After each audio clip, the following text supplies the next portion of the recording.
রাসূলকে অনুসরণ না করে কোথাকার কোন বিন্দেশি খেলোয়াড়কে অনুসরণ করে। আমরা প্রশংসা করলাম কার? সব সময় প্রশংসা করব কার? ওনার প্রশংসা করে শেষ করা যাবে? ওনার প্রশংসা করে শেষ করা যাবে না।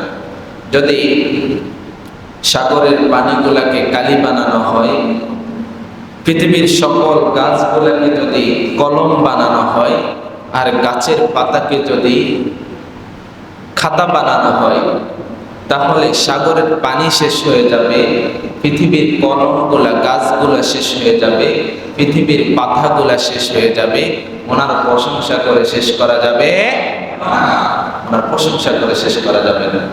সাগরের জলকে কালি করে, গাছের পাতাকে খাতা করে, তোমার মহিমা লেখা শেষ হবে না, যদিও লিখি প্রভু জীবন ধরে। পড়েন আল্লাহু আকবার। ওনার প্রশংসা করে শেষ করা যাবে না। উনি অনেক বড় মহান, গুণগান লিখে শেষ করা যাবে না। আপনি কোন দিকে তাকাবেন?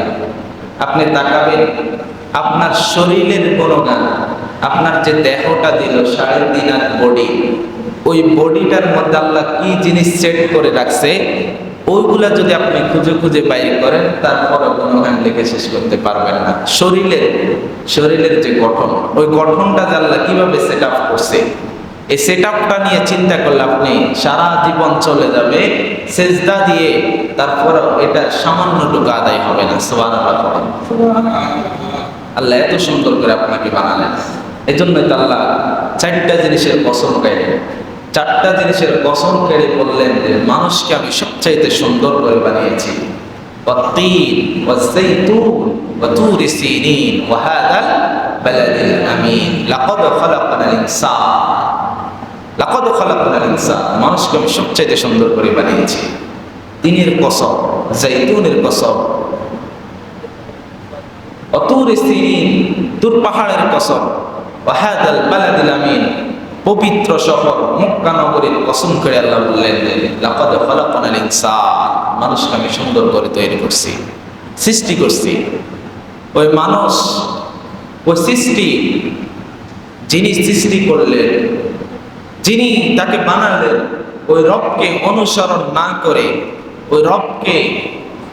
ওই রবের কথা না শুনে, ওই রব যাকে অনুসরণ করতে বললেন, ওই রাসূলকে অনুসরণ না করে কোথাকার কোন বিন্দেশি খেলোয়াড়কে অনুসরণ করে কি করে না?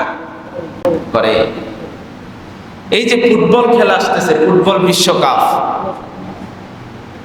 বিশ্বকাপ আসতেছে, খেলাধুলা ইসলামে হারাম না, শর্ত সাপেক্ষে ইসলামে জায়েজ আছে। আপনি খেলাধুলা করবেন, আনন্দ করবেন, হাসি তামসা ঠাট্টা সবকিছু করতে পারবেন, তবে একটা লিমিট আছে, লিমিটটাকে ক্রস করা যাবে না। যদি আপনি লিমিট ক্রস করে ফেলেন, তাহলে আপনি তাদের অধীনে চলে যাবেন। আর যদি লিমিটের ভিতরে থেকে আপনি খেলাধুলা করেন, তাহলে এটা ইসলামের যে সৌন্দর্য, ওই সৌন্দর্যের ভিতরে আপনি থাকবেন।